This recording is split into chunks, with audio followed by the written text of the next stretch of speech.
Hello everyone.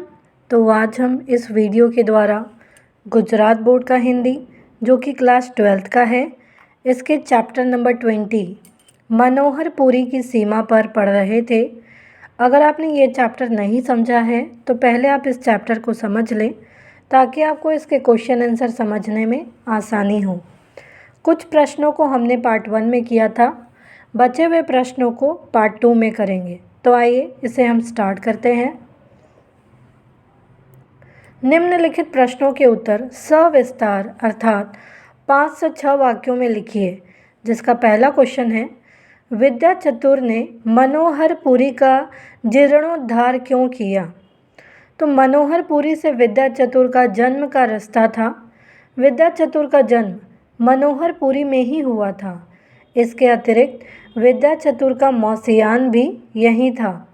विद्या चतुर की बाल्यावस्था और युवावस्था प्रारंभिक काल इसी गांव में बीता था।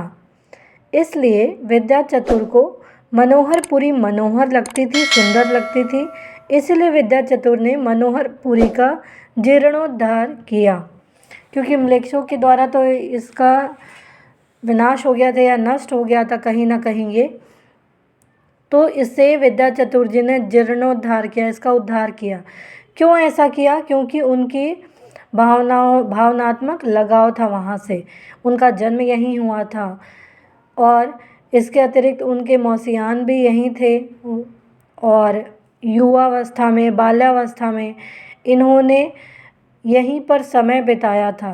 इसीलिए ये इसको बहुत सुंदर लगती थी मनोहरपुरी विद्या चतुर को। सेकंड है, भद्रा नदी की सुभद्रा शाखा समुद्र में कैसे मिलती है? तो भद्रा नदी की सुभद्रा शाखा पूर्व से चलती है और दक्षिण में आती है। यह टेढ़ी मेढ़ी गति से चलती थी। यह सारे वनों के पत्तों तथा फल फूलों को अपने साथ बहा कर लाती थी।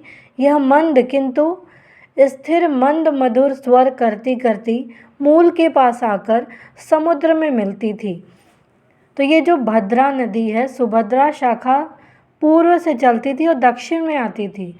टेढ़ी मेढ़ी चलती हुई यह अपने रास्ते में वन के पत्तों, फल फूलों के साथ अपने साथ बहा कर ले आती और मधुर स्वर करते हुए ये समुद्र में जाकर मिल जाती। थर्ड है, बैलगाड़ी कहाँ से गुजरी और तिराहे पर क्यों रुकी?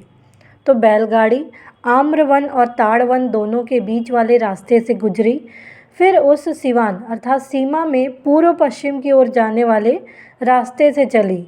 वहाँ दक्षिण ओर के बंद रास्ते पर पहुँची, जहाँ 3 दिशाओं के मार्ग मिलते थे।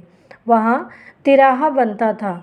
उस समय अंधकार हो गया था और रात्रि हो चली थी। इसलिए गाड़ी तिराहे के पास आकर रुक गई, क्योंकि अंधकार हो गया था, रात का समय हो गया था। तिराहे पर ये आके इसलिए रुक चुकी थी। नेक्स्ट है, निम्नलिखित वाक्य का आशय स्पष्ट कीजिए। मुक्त तुम तो हो पर मेरा तो घर बार जाएगा। प्रस्तुत वाक्य बैलगाड़ी वाला एक दंडी सन्यासी से कहता है। उसकी बैलगाड़ी में संदिग्ध अवस्था में सन्यासी सफ़र कर रहा था और उसके मन में इस बात को लेकर भय है। इसीलिए वह उससे कहता है कि उसे तो दिन दुनिया से कुछ लेना देना है नहीं, पर उसका तो परिवार है, उसके तो बच्चे हैं, घर है, बार है। उसके साथ कुछ हो गया तो उन सबका सब कुछ चला जाएगा, वह बर्बाद हो जाएगा। तो वो कह रहे थे बैलगाड़ी वाले से कि सन्यासी जो सफ़र कर रहा है उसके मन में कहीं ना कहीं डर था। तो इसीलिए वो उससे कहता है बैलगाड़ी वाले से कि दिन दुनिया से तो कुछ लेना देना है नहीं, पर उसका तो परिवार है, घर बार है। अगर उसे कुछ हो गया तो सब कुछ चला जाएगा, सब कुछ बर्बाद हो जाएगा। तो बैलगाड़ी वाले ने एक दंडी सन्यासी से यही कहा कि उसकी बैलगाड़ी में जो संदिग्ध अवस्था में जो सन्यासी सफ़र कर रहा था और उसके मन में इस बात को लेकर भय भी था, इसीलिए बैलगाड़ी वाले ने ऐसा कहा। उम्मीद है आपको ये क्वेश्चन आंसर समझ में आए होंगे। तो प्लीज़ आप इस वीडियो को लाइक करना, शेयर करना, सब्सक्राइब करना, कमेंट करना ना भूलें। Thank you.